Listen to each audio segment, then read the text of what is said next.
कानपुर के छोटे से शहर में मनोहर लाल अपनी पत्नी मनोरमा के साथ रहते थे।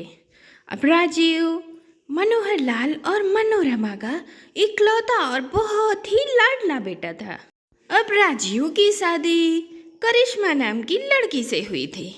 करिश्मा एक ही बहुत ही सीधी सादी पढ़ी लिखी और एक बहुत ही अच्छी लड़की थी। और करिश्मा एक अच्छी लड़की होने के साथ साथ एक अच्छी पत्नी और अच्छी बहू भी थी। वह अपने पति से बहुत प्यार करती थी और अपनी ससुराल में बहुत ही खुश रहा करती थी। अब मनोरमा जी के पति मनोहर लाल अपनी नौकरी से रिटायर हो चुके थे और सारा दिन घर पे ही रहा करते थे। और राजीव एक मल्टीनेशनल कंपनी में काम किया करता था। अब करिश्मा के सीधे स्वभाव के चलते मनोरमा जी उससे अपना सारा काम करवा लिया करती थी। फिर एक दिन शाम के लगभग 8 बज चुके थे और करिश्मा किचन में खाना बना रही थी। अरे सुनती हो, मेरी डायबिटीज की दवाएं खत्म हो गई हैं। जरा राजीव को फोन कर देना, वो ले आएगा। अरे तो इतने से काम के लिए बेटे को क्या परेशान करना, वो तो बेचारा थका हारा आता है। अरे तो इसमें परेशानी की क्या बात है, ऑफिस से आते समय बस दवा ही तो लेनी है, लेता आएगा। अरे आप फिक्र मत करो, बहू करिश्मा तो है ना। अरे लेकिन वो तो खाना बना रही है। अरे तो क्या हुआ, अब थोड़ी देर के लिए वो आपकी दवा लेने चली जाएगी तो इसमें हर्ज ही क्या है। ठीक है भाई, जैसा ठीक लगे वैसा करो। अरे करिश्मा बहू जरा इधर आना। आई माँ जी। अरे बहू, ये तुम्हारे ससुर जी की डायबिटीज़ की दवाइयाँ हैं, जरा बाजार जाकर अपने ससुर जी की ये दवाइयाँ तो ले आना। पर मम्मी जी मैं खाना बना रही हूँ, अगर मैं बाहर जाऊँगी तो खाने में लेट हो जाएगी। अरे तो कोई बात नहीं, कौन भागा जा रहा है, पहले तू जाकर दवा ले आ, फिर आकर काम कर लियो, कौन सी बड़ी आफत आई है।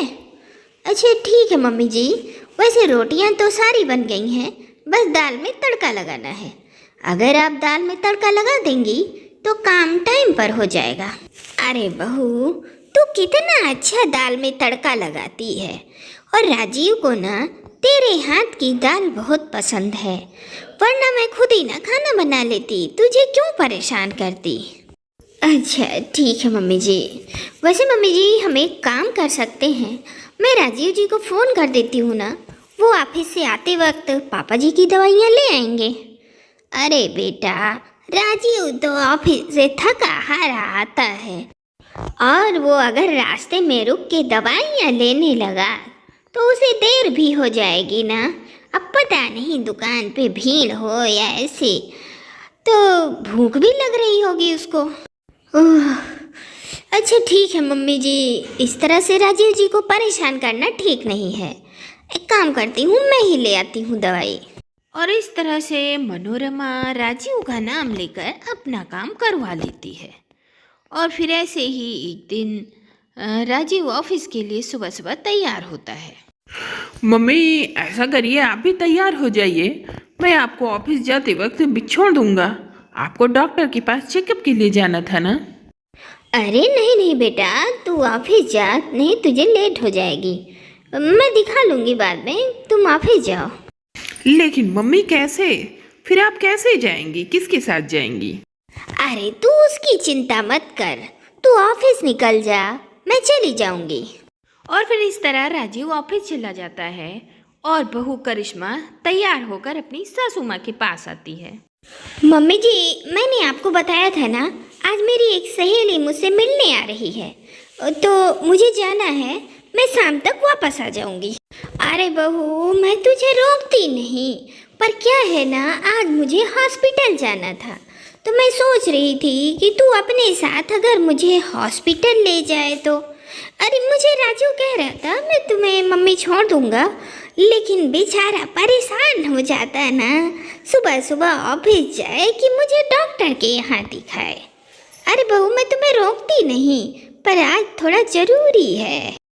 अरे मम्मी जी कल सैटरडे है ना, और राजीव जी की छुट्टी भी है, तो ऐसा करना आप उन्हीं के साथ चली जाना, मुझे ना मेरी सहेली से भी मिलना है।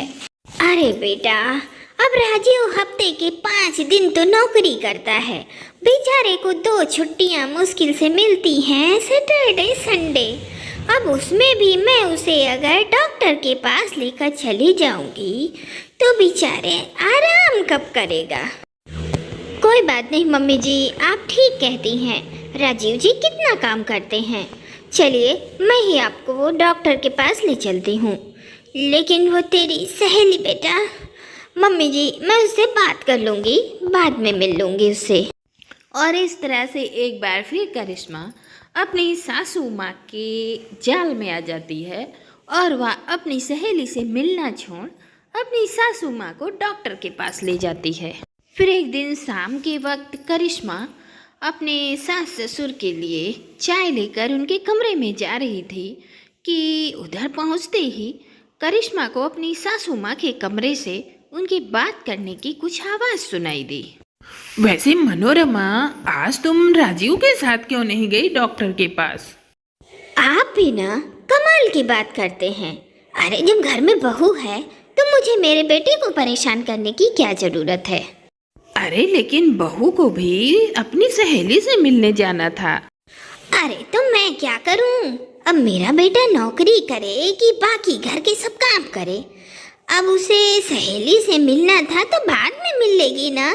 अब मैं राजीव को ऐसे तो परेशान नहीं कर सकती बेचारा। अरे लेकिन बहू को भी तो बुरा लगा होगा ना? अरे कोई बुरा नहीं लगा। अरे बहुत सीधी और भोली है हमारी बहू। अरे वो हमारे बेटे से इतना प्यार करती है ना कि उसका नाम लेके कुछ भी करवा दो, सब कर देगी चुपचाप। अब कमरे के बाहर चाय हाथ में लिए हुए खड़ी करिश्मा अपनी सास की बातें सुनकर पूरा गुस्से से भर जाती है और उसे समझ में आ जाता है कि उसकी सास मनोरमा उसके सीधेपन का फायदा उठा रही हैं। उसके पति का बहाना देकर उससे सारा काम करवा रही हैं। लेकिन अब करिश्मा की भी आंखें खुल चुकी थी और उसकी सास के ऊपर से झूठ का पर्दा हट चुका था। अब उसने भी ठान लिया था कि अपनी सास को ये जवाब देकर ही रहेगी। अरे करिश्मा बहू, महीना पूरा होने वाला है, घर का राशन खत्म हो गया है। अरे तुम जरा बाजार जाकर घर का राशन तो खरीद लाना बेटा। ठीक है मम्मी जी, मैं बाजार जाकर सामान ले आऊंगी। अब इतना कहकर करिश्मा बाजार चली जाती है और जब वहाँ से लौटती है तो मनोरमा देखती है कि राजीव हाथ में 4-5 बड़े बड़े थैले लेकर पैदल आ रहा है। अरे अरे राजीव बेटा, ये क्या? तू अपने ऑफिस का काम छोड़कर ये सामान लेने कहाँ चला गया था? अरे करिश्मा, मैंने तुझसे कहा था ना बाजार से राशन लाने को, तो ये राजीव को कैसे काम पर बुला लिया? वो क्या है ना मम्मी जी, मैंने राजीव जी को नहीं बुलाया। मैंने उन्हें फ़ोन किया था कार्ड की डिटेल्स पूछने के लिए, लेकिन जब उन्हें पता चला कि मैं मार्केट अकेली आई हूँ तो वो ऑफिस छोड़कर मार्केट आ गए। अरे बहू, लेकिन क्यों? अब राजीव जी मुझसे इतना प्यार करते हैं ना मम्मी जी, अब मैं इतना सारा सामान लेकर पैदल आती तो उन्हें अच्छा न लगा, इसलिए वो खुद ब खुद आ गए। अच्छा चल ठीक है, अब जा जल्दी से राजीव को चाय नाश्ता करा। और फिर ऐसे ही एक दिन मनोरमा के घर की साफ सफाई का काम चल रहा था और स्टोर रूम में भारी सामान खिसकाने के लिए एक मजदूर की ज़रूरत थी। अरे मनोरमा, किसी मजदूर को बुला लो, ये भारी सामान कौन खिसकाएगा? अरे क्या ज़रूरत है मजदूर बुलाने की और उसे पैसे देने की? आप भी ना, आपको फिजूल खर्ची बहुत आती है। अरे करिश्मा है ना, मैं उसे बुला लेती हूँ, वो सामान खिसका देगी। अरे लेकिन इतने भारी भारी सामान बहू कैसे खिसकाएगी? तुम राजीव से कह देना, वो खिसका देगा। अरे तुम्हें मेरे बेटे से दुश्मनी क्या है? उसकी एक दिन की छुट्टी है, तुम उसे चैन से सोता हुआ नहीं देख सकते क्या? अच्छा, तुम्हें जो ठीक लगता है वो करो। अरे करिश्मा बेटा, जरा इधर आना बेटा। क्या हुआ मम्मी जी? अरे बेटा, साफ सफाई करनी है। अब ये स्टोर रूम कई दिनों से साफ नहीं हुआ। अब ये बड़े बड़े सामान हैं, मुझसे तो खिसकाया नहीं जाता। अब इसे जरा खिसका दे बेटा, तो मैं इधर झाड़ू मार दूँ। मम्मी जी आप बिल्कुल ठीक कह रही हैं, ये काम तो मैं ही कर देती हूँ। बस आप 2 मिनट रुकिए, मैं अभी आई। अरे अरे तू कहाँ जा रही है? अरे मम्मी जी मैं कपड़े बदल कर आती हूँ ना, ये कपड़े खराब हो जाएंगे। अच्छा जा, पर जल्दी आना हाँ बेटा। अब इतना कहकर करिश्मा कमरे में जाती है और वहाँ कपड़े बदल कर वापस आ रही थी तो उसके साथ राजीव भी आ रहा था। अब राजीव आकर स्टोर के सारे सामान खिसकाने लगता है। अरे अरे राजीव बेटा ये क्या कर रहा है तू क्यों परेशान हो रहा है? अरे करिश्मा बहू ये काम तो मैंने तुझसे कहा था ना। आप भी कमाल करती हैं ना मम्मी। अब करिश्मा लड़की होकर इतना भारी काम वो कैसे करेगी? इस काम को तो आपको मुझसे कहना चाहिए ना। अब राजीव स्टोर का सारा सामान खिसका कर वहाँ से चला जाता है। और राजीव के जाने के बाद करिश्मा तुमने मेरे बेटे को क्यों परेशान किया? मैंने तो ये काम तुमसे कहा था ना, तो राजीव को क्यों बुला लाई? मम्मी जी मैंने कहाँ कुछ कहा, मैं तो बस अपने कमरे में कपड़े बदलने गई थी और जब मैं कपड़े बदल रही थी तो उन्होंने पूछा कि ये तुम क्यों कर रही हो, तो मैं क्या करती मम्मी जी, मैंने भी उन्हें सब कुछ बता दिया। अब वो मुझसे इतना प्यार करते हैं ना कि मुझे इतना सारा काम करते हुए देख ही नहीं सकते, इसलिए उन्होंने सारा काम खुद ही कर दिया। अब करिश्मा की बात सुनकर मनोरमा को समझ में आ गया था कि उसकी चाल उसी पे भारी पड़ गई। और फिर उस दिन के बाद से मनोरमा जी उर्फ करिश्मा की सासू माँ जी ने करिश्मा के भोलेपन का फायदा उठाने की कोशिश कभी नहीं की।